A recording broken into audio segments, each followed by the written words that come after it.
Start by cutting 2 pounds of beef stew meat into even chunks. Place the beef into a bowl and set aside for later. Next, peel and slice 4 carrots. Then, peel and cut 1 pound of white potatoes into quarters. Now, take 4 celery sticks and remove the leaves. Cut them evenly. Next, peel and chop 4 garlic cloves. Then, dice 1 large yellow onion.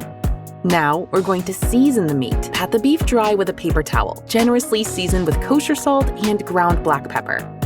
Place a large stock pot onto your cooktop over high heat. Add 2 tablespoons of extra virgin olive oil. Add the beef to the pot. Sear on all sides until browned. Remove it from the pot and place it onto a plate for later.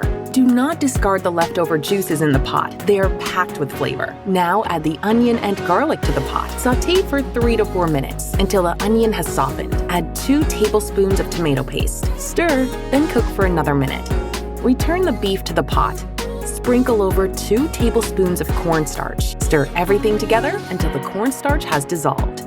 Now add 1 cup of red wine, 4 cups of beef stock, 1 teaspoon of dried thyme, and 2 bay leaves. Stir everything together.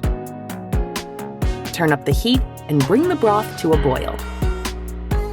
Then reduce the heat to a simmer. Place on the lid and simmer for 1 hour.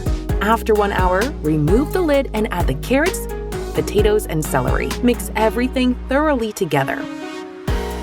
Cover and simmer for another 30 minutes. After 30 minutes, remove the lid. Remember to taste test it. Season to your liking.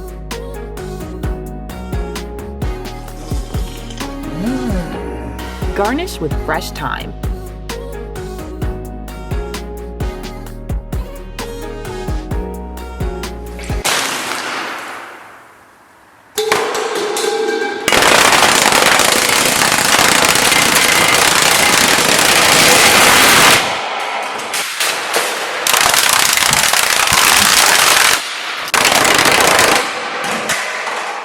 And you're done. You have successfully factory reset your laptop.